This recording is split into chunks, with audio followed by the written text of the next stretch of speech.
Last weekend, I saw Pacific Rim Uprising, and I want to talk about it because I think there are some things worth exploring about the film. It's very rare that I see a blockbuster, let alone a sequel to a film about punching alien monsters in the face while wearing a robot suit, and say that the story was the best thing about it. But that is the case with Pacific Rim. The story is actually quite engaging. I mean, the acting and even the effects work aren't really anything to write home about, so it's easy for the story to be the best thing. But still, the story does have some twists that I didn't see coming, so points for that. There are just some other things that I want to talk about briefly. I'll talk about as much as I can without spoiling the film, and then I'll have to go into spoiler territory. So, the best thing for me was definitely that John Boyega's character Jake and Scott Eastwood's character, Nate, were definitely ex boyfriends. I mean, I guess technically it's subtext because it's not stated explicitly, but I feel like the level is text is here, subtext is here, and this movie was here on the Jake and Nate were once boyfriends. John Boyega is constantly talking about how Scott Eastwood is sexy. John Boyega is shown to be very shallow and obsessed with looks, which makes sense because Scott Eastwood has nothing to offer other than he is very attractive. They literally, at one point, Jake says, "We were fighting, I don't even remember what about," which to me is something only couples say. I have never heard friends say that. "We were fighting, I don't even remember what about." I'm not saying you don't forget your fights with your friends, but you don't frame your arguments with your friends like that. Also, it makes more sense for Jake to be brought back to the Jaeger Academy because he's Nate's ex than because they want him to coach new pilots. Jake was not a good pilot, it is established in the film, and he has shown no improvement in that regard. He does coach a young person in how to use a Jaeger illegally, I might add, but she also fails massively under his tutelage to use her Jaeger. So I would argue there is no reason to bring him back to coach people, but there is a reason to bring him back if he's Nate's ex piece and Nate either needs someone to drift with or just wants some. That would, I think, also be a legitimate reason to bring Jake back. So I feel that this is something the movie was very explicit on. But just because there will be some people protesting, I think they just need to change one thing for the DVD release. It's very easy to do ADR, just go back and re-record one line. So at one point, for a reason I really cannot fathom in any way, Scott Eastwood's character calls John Boyega's character brother, and just replace that with babe, and I think everything will be fixed. It will make the film flow a lot better. It will make everything make more sense. So yeah, points for that. Points for including gay romance. Fewer points for not making it 100% explicit. But I mean, you did try. I also want to talk about the names in this film. So in one generation, they went from calling people Stacker to calling people Jake. The friend who I went to see this with the first time commented that maybe it's because when the babies were born, as the kaiju wars were wrapping up, they were like, oh, maybe these babies will actually live to adulthood, so we have to give them real names again and not Stacker. But I don't know, I find it very odd that we went from Stacker to Jake, Nate, Jules, and Victoria in the space of what, 10, 20 years? I think maybe the screenwriters just didn't want to type out as many letters as they had to last time. That is a very common thing with writers. I have lots of characters called Ian because it's very easy to type. So now I think I'm going to have to get into spoiler territory. I don't know how much of a spoiler this is because it happens very early on, but if you want no spoilers at all, stop watching. So Amara, who is the teen that Jake coached in the Jaeger, and she immediately fails at all her goals because of his coaching. Amara is presented as having a very tragic backstory, where she is on a pier with her family, and a kaiju attacks. The pier is smashed, and she is on one side, her family is on the other, and her father is saying, "Jump, jump, I'll catch you, jump. And she's afraid, but then just as she goes to jump, the kaiju smashes her family flat, and she has to watch. And this is why she wants to become a Jaeger pilot so that she can fight back against the monsters. And she seems to think this somehow makes her unique. I would imagine that would be a fairly common occurrence in a universe, in a world where people had been fighting a war against giant monsters. I would imagine quite a few people had lost their entire families to giant monster attacks. It doesn't make it less tragic, of course, but I do think should really temper the way that Amara presents herself. So, and also, it would yet again help to plug a hole in the film. Amara has a rival in the film called Victoria. Victoria takes an instant dislike to Amara, and then in the third act, they are suddenly fine with each other through no on screen reconciliation. It is amazing that a film where characters can literally meld minds cannot think of a way to make characters suddenly like each other. But I think what was really missing was just a scene where all the teens are sitting around and they're sharing their backstory, and they all have the same backstory. They all have exactly the same backstory, and it's even yet again, you wouldn't have to shoot much footage for this. You could just have the same scene over and over with just a different one of them copy and pasted in.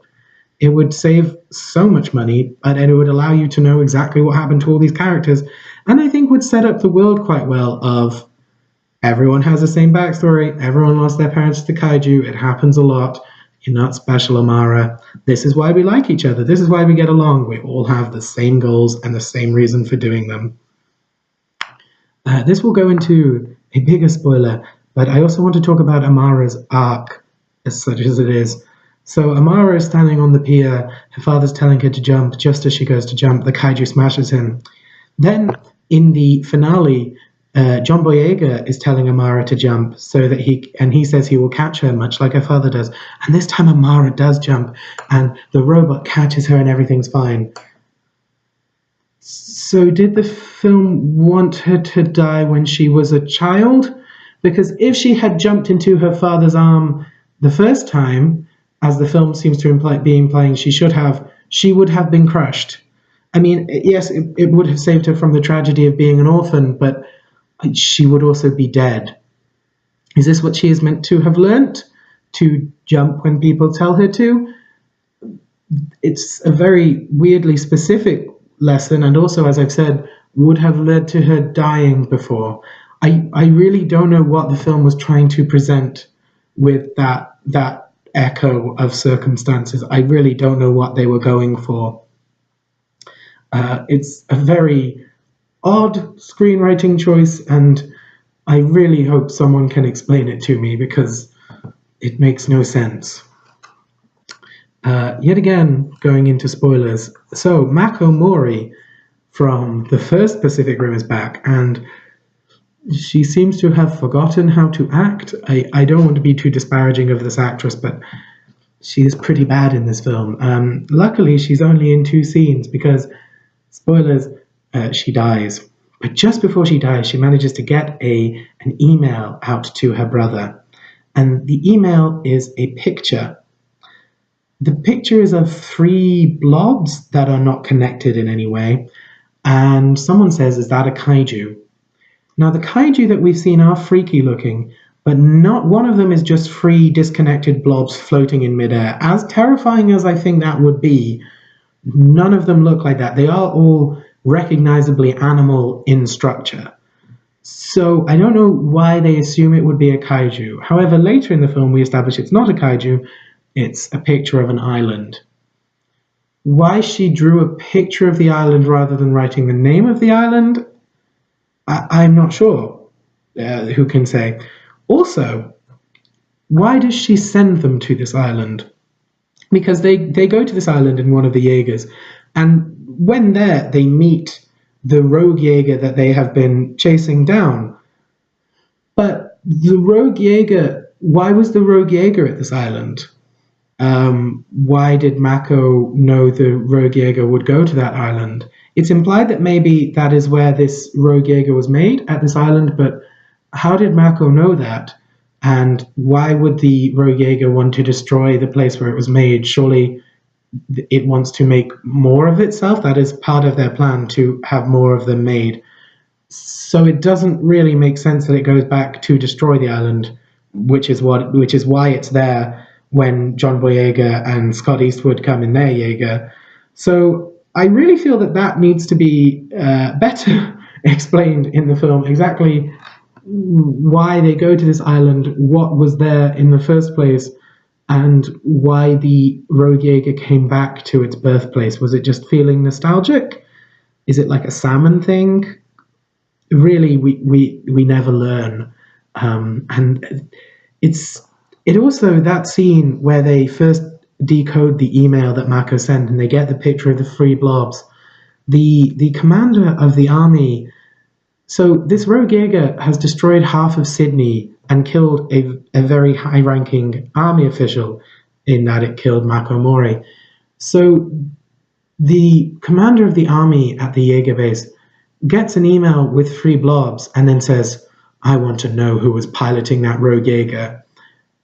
He wants to know because there was an email with three blobs in, not because half of Sydney was destroyed or a woman was murdered. The three blobs, though, that's enough motivation for him to finally be curious as to who is piloting this killing machine. We should also talk about the destruction of cities. So, and just the presentation of cities in general. The only thing I really liked about the first Pacific Rim film was its physics. It really did feel like very big things hitting each other. This film does not bother with that. This film decides that cartoon physics are in effect. At one point, a robot is literally, well, not literally, but at one point, a robot is swung around like a tetherball and just smashes against buildings. And it swings around so quickly that I feel it, for its size, it must be made of styrofoam or some kind of paper, because it goes around very easily. All of the buildings. So in lots of modern action films, especially superhero films, people smash other people against buildings. This is a very common trope. In this one, the good guys literally pick up buildings and use them as weapons.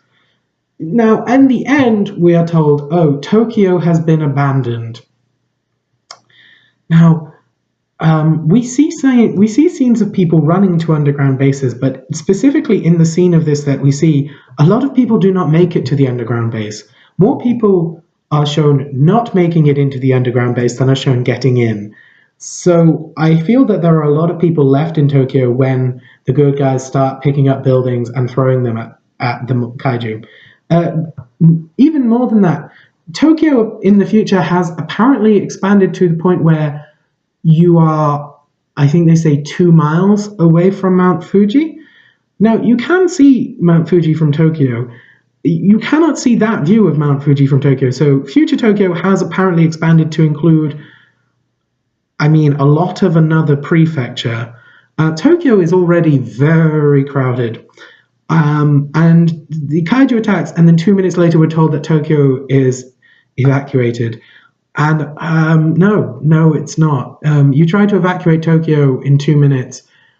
Everyone is going to be trampled. I feel maybe like 3 people will get out. You're going to need a lot more time than that. So when they are picking up the buildings to throw at people, to throw at the kaiju, I can only assume that they are full of people, because it really does not make any sense otherwise.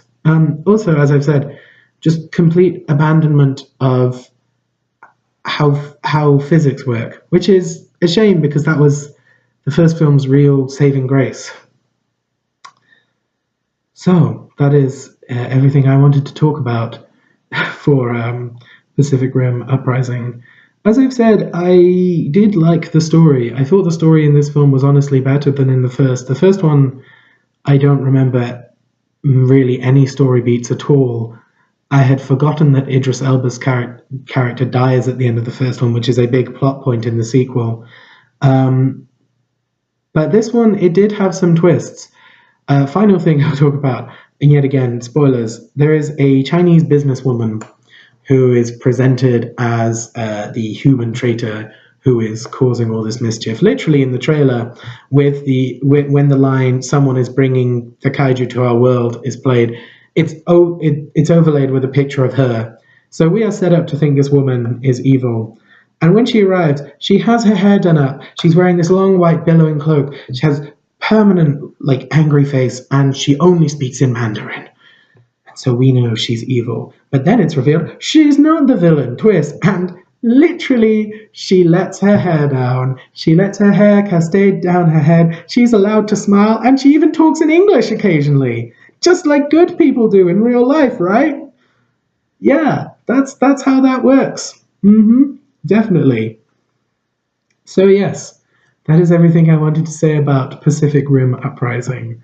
I'm sorry that I felt the need to make a video about this, but it's been eating away at my brain. Okay, see you later. Bye.